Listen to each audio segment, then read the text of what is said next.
Morning voice എന്ന പ്രതിദിന വചനധ്യാന പരമ്പരയിലേക്ക് ഏവർക്കും സ്വാഗതം.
ഇന്ന് ഉൽപ്പത്തി പുസ്തകത്തിൽ നിന്നും കർത്താവിൻ്റെ ദാസൻ ജെയിംസ് എം തോമസ് നെടുമ്പാശ്ശേരി ധ്യാനചിന്തകൾ പങ്കുവയ്ക്കുന്നു.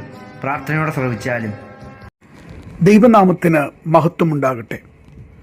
എല്ലാ പ്രിയ ശ്രോതാക്കളെയും മോർണിംഗ് വോയിസ് എന്ന ആത്മീയ ശുശ്രൂഷയിലേക്ക് ഹാർദമായി സ്വാഗതം ചെയ്യുന്നു.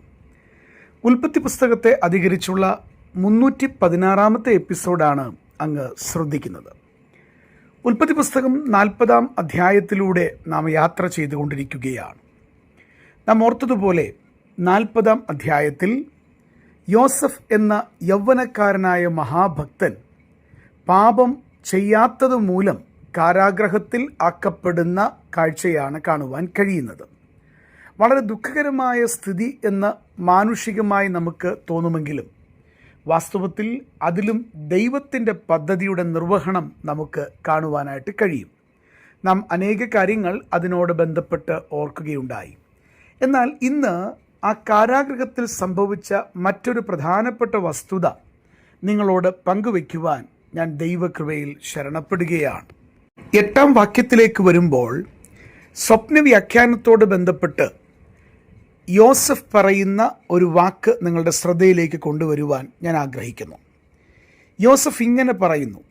യോസഫ് അവരോട് എന്ന് പറഞ്ഞാൽ അപ്പക്കാരുടെ പ്രമാണിയോടും പാനപാത്രവാഹകന്മാരുടെ പ്രമാണിയോടും, ഇവർ രണ്ടുപേരും രാജാവിൻ്റെ ബദ്ധന്മാരായി ഈ കാരാഗ്രഹത്തിൽ യോസഫിൻ്റെ വിചാരണയിൽ ഏൽപ്പിക്കപ്പെടുന്ന ചരിത്രമാണ് കാണുവാൻ കഴിയുന്നത്.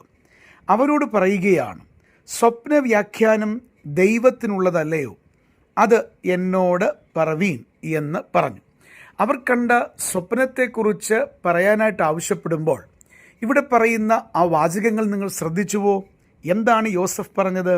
സ്വപ്നവ്യാഖ്യാനം ദൈവത്തിനുള്ളതല്ലയോ എന്ന് പറഞ്ഞാൽ ഈ കാരാഗ്രഹത്തിൽ സംഭവിക്കുന്ന ദൈവിക പദ്ധതിയുടെ നിർവഹണത്തിൽ ഇവിടെ നമുക്ക് യോസഫ് ദൈവത്തിന് മഹത്വം കൊടുത്തുകൊണ്ട് സംസാരിക്കുന്നത് വളരെ വ്യക്തമായി കാണുവാൻ കഴിയുന്നുണ്ട്.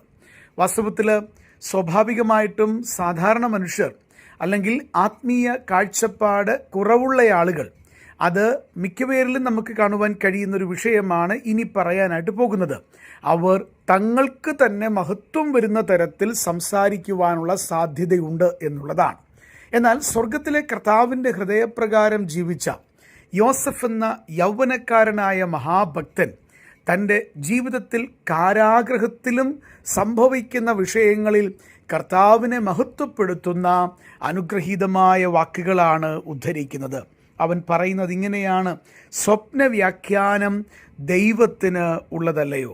പ്രിയപ്പെട്ടവരെ, നമ്മുടെ ജീവിതങ്ങളിൽ ദൈവം തരുന്ന ഉയർച്ചകളിൽ അല്ലെങ്കിൽ ദൈവം തരുന്ന പ്രത്യേകമായ വിഷയങ്ങളിൽ നാം ഒരിക്കലും സ്വയം മഹത്വം എടുക്കുവാൻ പാടുള്ളതല്ല. അത് കുറ്റകരമാണ്, അത് പാപമാണ്. നാം ദൈവത്തിനാണ് മഹത്വം കൊടുക്കേണ്ടതെന്ന വസ്തുത ഒരു കാലഘട്ടത്തിലും മറക്കുവാൻ പാടുള്ളതല്ല. വിശുദ്ധ തിരുവെഴുത്ത് പഠിച്ചു നോക്കുമ്പോൾ തങ്ങൾക്ക് തന്നെ മഹത്വം പെരുമാറിയ അനേക ആളുകളെക്കുറിച്ച് പരാമർശങ്ങൾ കാണുവാൻ കഴിയുന്നുണ്ട്. നമുക്കറിയാം, നെബൂഖദ്നേസർ മഹാരാജാവിനെ സംബന്ധിച്ച് വേഗത്തിൽ മനസ്സിൽ വരുന്നൊരു വസ്തുതയുണ്ട്. അദ്ദേഹം താൻ പണിതതായിരിക്കുന്ന ബാബേൽ പട്ടണത്തെ നോക്കിയിട്ട് ഇങ്ങനെ പറയുന്നുണ്ട്, ഞാൻ എൻ്റെ മഹത്വത്തിനായിട്ട്, എൻ്റെ പ്രതാപത്തിനായിട്ട് പണിത മഹതിയാം ബാബിലോൺ അല്ലയോ ഇത്? താൻ തന്നെ മഹത്വം എടുക്കുന്നത് നമുക്കവിടെ കാണുവാൻ കഴിയുകയാണ്. അതിൻ്റെ അനന്തരഫലം എന്തായിരുന്നു എന്നുള്ളതും നമുക്ക് തിരുവചനം വെളിപ്പെടുത്തുന്നുണ്ട്. ദൈവത്തിൻ്റെ കഠിനമായ ശിക്ഷാവിധി അവൻ്റെ ജീവിതത്തിലേക്ക് വരികയും അവൻ കാളയെപ്പോലെ പുല്ല് തിന്നുന്ന സ്ഥിതിയിലേക്ക് മാറ്റപ്പെടുകയും ചെയ്തു. അവൻ്റെ ദേഹത്ത് രോമങ്ങൾ വളർന്നു എന്ന് നമ്മൾ വായിക്കുന്നുണ്ട്. അവനെ സംബന്ധിച്ച് പിന്നീട് അവൻ കാട്ടിൽ അലയുന്നവനായി, മഞ്ഞും മഴയും ഏൽക്കുന്നവനായി, മൃഗതുല്യനായി തീരുന്ന കാഴ്ച നമുക്ക് കാണുവാൻ കഴിയുകയാണ്. എന്നാൽ പിന്നീട് അവന് തിരിച്ചറിവുണ്ടാകുമ്പോൾ അവൻ ദൈവത്തെ മഹത്വപ്പെടുത്തുകയും അവൻ രാജസ്ഥാനത്തേക്ക് തിരികെ വരികയും ചെയ്യുന്ന ചരിത്രവും നമുക്ക് കാണുവാൻ കഴിയുന്നുണ്ട്. പ്രിയപ്പെട്ടവരെ, ഈ ഭാഗങ്ങളെല്ലാം നമ്മളെ ഓർമ്മപ്പെടുത്തുന്നത് എന്താ?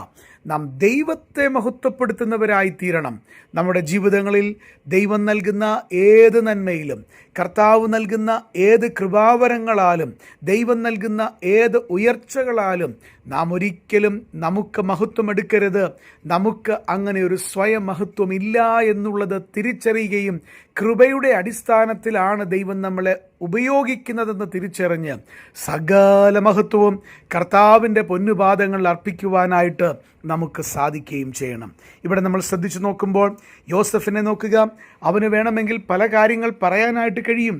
എന്നാൽ അവൻ അങ്ങനെ ഒന്നും ചെയ്യാതെ ദൈവത്തിന് മഹത്വം കൊടുത്തുകൊണ്ട് സ്വപ്നത്തിൻ്റെ വ്യാഖ്യാനം ദൈവത്തിനുള്ളതാണെന്ന് പറഞ്ഞ് തിരുനാമത്തെ ഉയർത്തുന്ന അനുഗ്രഹീതമായ കാഴ്ച നമുക്ക് കാണുവാൻ കഴിയുന്നു. പ്രിയപ്പെട്ടവരെ, നമ്മുടെ ക്രിസ്തീയ ജീവിതത്തിൽ ഈ കാര്യം മറക്കരുത്. ഒന്നിനാലും ദൈവഹിതത്തിന് വിപരീതമായത് നമ്മളിൽ സംഭവിക്കരുത് എന്ന് മാത്രമല്ല, കർത്താവിനെല്ലാം മഹത്വവും കൊടുക്കുന്ന ജീവിതമായി തീരുവാൻ നമുക്ക് ഇടയാകുകയും വേണം. അത് കർത്താവ് ആഗ്രഹിക്കുന്നു. അത് ദൈവത്തിൻ്റെ കൽപ്പനയാണ്. അത് ദൈവത്തിൻ്റെ ഹിതത്തിൽപ്പെട്ട വിഷയമാണ്. നമ്മുടെ ജീവിതത്തിൽ ഏത് വിഷയത്താലും തിരുനാമത്തെ മഹത്വപ്പെടുത്തുവാൻ ഈ ചിന്തകളും മുഖാന്തരമാകട്ടെ എന്ന് പ്രാർത്ഥിച്ചുകൊണ്ട് വാക്കുകൾ നിർത്തുന്നു. ദൈവം അങ്ങയെ ധാരാളമായിട്ട് അനുഗ്രഹിക്കട്ടെ.